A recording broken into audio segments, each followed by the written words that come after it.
धोखाधड़ी है, क्या पूरा मामला है और कब का मामला है? मामला ये है जी, मामला सितंबर का है और मेरे भाई के साथ जो हादसा हुआ, मेरे भाई को जलाकर मार दिया।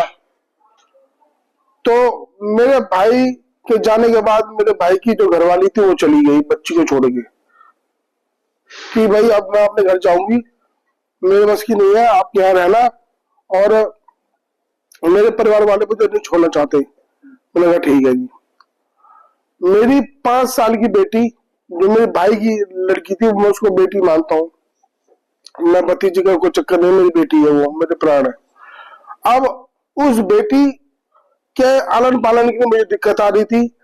मेरे पड़ोसियों ने, मेरे घर के सामने पड़ोसी हैं, उन्होंने बोला कि तुम्हें ज्यादा दिक्कत आ रही है, खाना बनाना, बेटी के लिए लंच तैयार करना, सारी चीजें होती है, प्रॉब्लम, बेटी बहुत छोटी है, तो आपके साथ ऐसा करते हैं कि इस बेटी के लिए बेटी को मां मिल जाए। अगर मुझे शादी करनी होती है, शादी की मुझे लालसा होती, तो आज से मैं 30 साल पहले शादी कर लेता, मेरे 20 साल के बच्चे होते। लेकिन मुझे घरवाली नहीं चाहिए थी, मुझे अपनी बेटी की माँ चाहिए थी।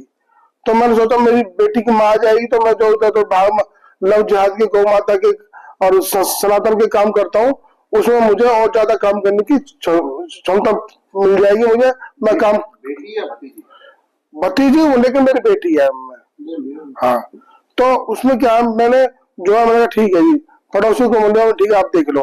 पड़ोसी ने लगातार 5-6 फोटो दिखाए, मुझे पसंद नहीं आई।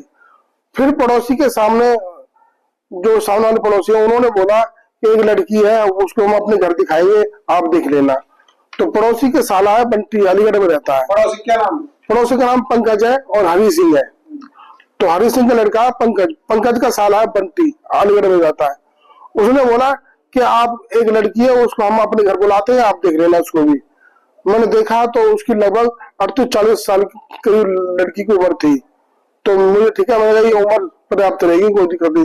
ज्यादा कम एज की होती तो मैं खुद ही मना कर देता, क्योंकि वो मेरी खुद 48 साल उम्र है, तो मैं छोटी बच्ची के लिए कैसे सोच लूंगा। पहली बात तो मैं ठीक है, 38-40 साल की उम्र लगभग दिखाई दे रही थी, ठीक है। अब उन्होंने बोला कि कुछ आपको खर्चा वहन करना पड़ेगा। मैंने कहा खर्चा कैसे? कह रहा ब्यूटी पार्लर है, सिंगार है, मेहंदी है, मिठाई है, कपड़े लत्ते लेने पड़ेंगे, वो खर्चा आपको वहन करना पड़ेगा, क्योंकि हम सम्मान के साथ अपनी बहन को भेजेंगे आपके साथ। मैं कोई नहीं, मैंने कि मैं देख लूंगा, जब खर्चा होगा तो कोई दिक्कत नहीं, सिंगार है, कपड़े लत्ते, लड्डू, मिठाई मिठाई। तो अगले दिन का टाइम दे दिया, 30 दिन का। 30 दिन हम गए पड़ोसी के साथ, पड़ोसी मेरे साथ ही गया था। वहां गए, स्थान तय पर हमने बंटी को पकड़ा, बंटी ने कहा चलो चलते हैं। जिस स्थान को हम, स्थान पर तय हुआ कि स्थान में मिलेंगे, वहां पर जाकर देखा तो कुछ नहीं मिला। बंटी ने फोन मिलाया, ये सब साजिश बंटी की है और सामने वाले पड़ोसी की है। इन्होंने मिलाया फोन, कह रहा बिट्टू भैया, उन्होंने फोन बंद कर दिया। मैंने भाई इसमें जिम्मेवार आप हो, मैं नहीं, मैं उनको नहीं जानता ना, मैंने कहीं उनको कभी देखा। तो कहीं आप घर चलो भैया, आप कुछ नहीं मिलेगा। मैं कोई दिक्कत नहीं, मेरे साथ आपने फ्रॉड कर दिया, कोई दिक्कत नहीं। मैं अपने घर पे आया, मैंने 1 महीना 1.5 महीना वेट करा कि जो मेरा खर्चा लगा है, जो मेरा खर्चा वहन हुआ, उस खर्चे को आप दे दो। उन्होंने कहा ठीक है। 1-1.5 महीने तक उन्होंने मुझे घुमा फिराया, मुझे टालने की कोशिश करी। फिर उन्होंने सोचा कि इसका नाम जैसे है तो कहीं ना कहीं ये कंप्लेंट नहीं करेगा, कंप्लेंट करेगा तो उसका नाम बदनाम होगा। लेकिन मैंने सोच लिया था कि तूने कोई बहन बेटी नहीं छड़ी, कोई गांजा तस्करी नहीं करी, मैंने किसी बहन बेटी के साथ मैंने रेप नहीं किया, मेरे साथ फ्रॉड हुआ है। अगर मैं फ्रॉड को झेलूंगा तो वो भी गलत है। मेरे साथ क्राइम हुआ तो जो उनके हौसले, उनको पता था कि ये कंप्लेंट नहीं करेगा, लेकिन मैंने कंप्लेंट जानबूझ के करी, क्योंकि ये सामने आना चाहिए। उनका जो गैंग है, वो गैंग बहुत तगड़ा है। वो ऑलरेडी मुझे बाद में पता पड़ी है, ऑलरेडी वो लेडीज भी शादीशुदा थी। महीने में कम से 20-25 शादी करते हैं वो, और शादी करने के बाद ऐसे बेवकूफ बनाते हैं, सबको दिखा के पैसे ऐठ लेते हैं कि भाई ये खर्चा लगेगा, वो खर्चा लगेगा। और मैं आईओ थे, वो आईओ को ले गया अलीगढ़, उन्होंने कहा आप मुकदमा दर्ज कर दो, हम नहीं डरते मुकदमों से। फिर मैंने कंप्लेंट दी अपनी पवित्र चौकी, थाना लगता है वहां पर। पहले एसएचओ साहब थे, वो मुझे कोऑपरेट कर रहे थे, उन्होंने 3 बार पुलिस ही भेजी। उसके बाद वो एसएचओ साहब चले गए, फिर ये ब्रह्म प्रकाश जी आए एसएचओ साहब। ब्रह्म प्रकाश जी से मैंने बोला, कई बार बोला मैं कि आप जो है इस पर आप कार्रवाई करो, उन्होंने मेरी कोई नहीं सुनी, आप टालते रहे। मैं अभी पिछले दिनों 5, 6, 7, 10 दिन हो गए, मैं माने सीपी साहब से मिला। सीपी साहब ने तत्परता से उनको जो आगे करा कि इस केस को एसीपी साहब है मुझे सर से या कि अपने एनआईटी के विनोद जी, उनको ये जांच दी। विनोद साहब ने आदेश दिया सारण थाने को कि आप इस पर मामला दर्ज करो। मामला दर्ज ऐसे हुआ है, ये तो सीपी साहब ने मामला दर्ज करा है। एसएसओ साहब तो 6 महीने से इस मामले को दबाना चाह रहे थे अपने प्रभाव से और उनसे मिले हुए हैं।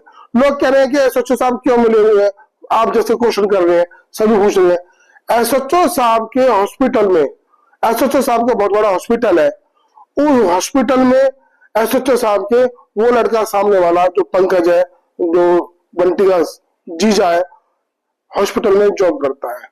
इसी कारण वो मुझे बोलते हैं कि हमारी कार्रवाई नहीं होगी, चाहे आप कहीं चले जाओ। तो उनको ये गलत फहमी थी कि मामला दर्ज नहीं होगा।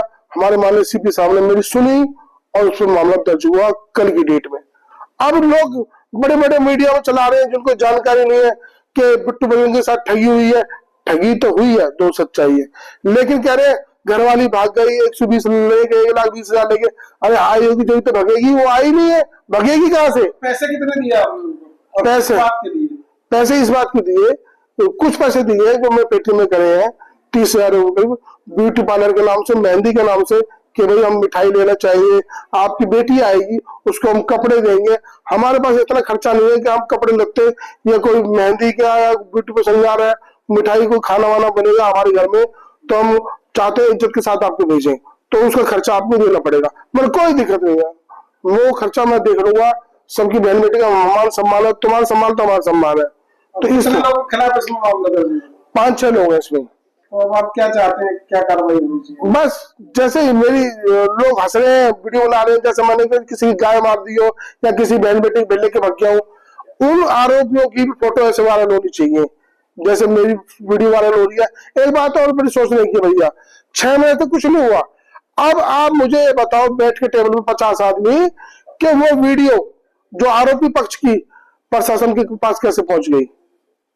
वीडियो कैसे पहुंची? तो फोटो तो मैंने दी है प्रशासन को, मैं खुद कहता हूँ। ऑडियो कैसे? उन्होंने उस पक्ष ने उसको दिए पंकज को, और पंकज ने दिया एसएचओ साहब को जो उस हॉस्पिटल में काम करते हैं, तब ये वीडियो वायरल हुई है, मिले हुए हैं। और एसएचओ साहब जो है ने मुझे काफी वो बोला है कि तू जो करेगा कर लेगा, मैं मुझे जो करना मैं कर लूंगा। वो कुछ अंदर की बात अंदर नहीं बोलना चाहता, क्योंकि प्रशासन का हम सम्मान करते हैं, लेकिन मुझे ठीक नहीं लगा भैया, सब मिले पड़े हैं और मैं बहुत आहत हूं। इसमें बहुत तगड़ी साजिश भी है कि मेरी छवि को खराब करने के लिए।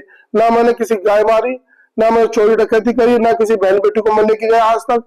कोई भी समाज का, मेरे समाज के, हिंदू समाज के लोग, मेरे फॉलोवर जितने भी हैं, कभी जीवन में ये बात नहीं सुनेंगे कि बिट्टू बलवंत ने गलत काम किया है, कि ना उनको नीचा देखना पड़ेगा। कभी जीवन में नीचा गलत काम नहीं करूंगा जिससे मेरे हिंदू समाज को नीचा देखना पड़े। मैं हमेशा सनातन के लिए, बहन बेटी के लिए। कल की डेट में लोग हंस रहे थे, और कल की डेट में मैंने 2 लड़कियां बचाई नवजात से, मेडिकल करवाया, उनका कोर्ट में बयान करवाया, 64 के। मैं बहन बेटी के लिए काम कर रहा हूँ। Thank you.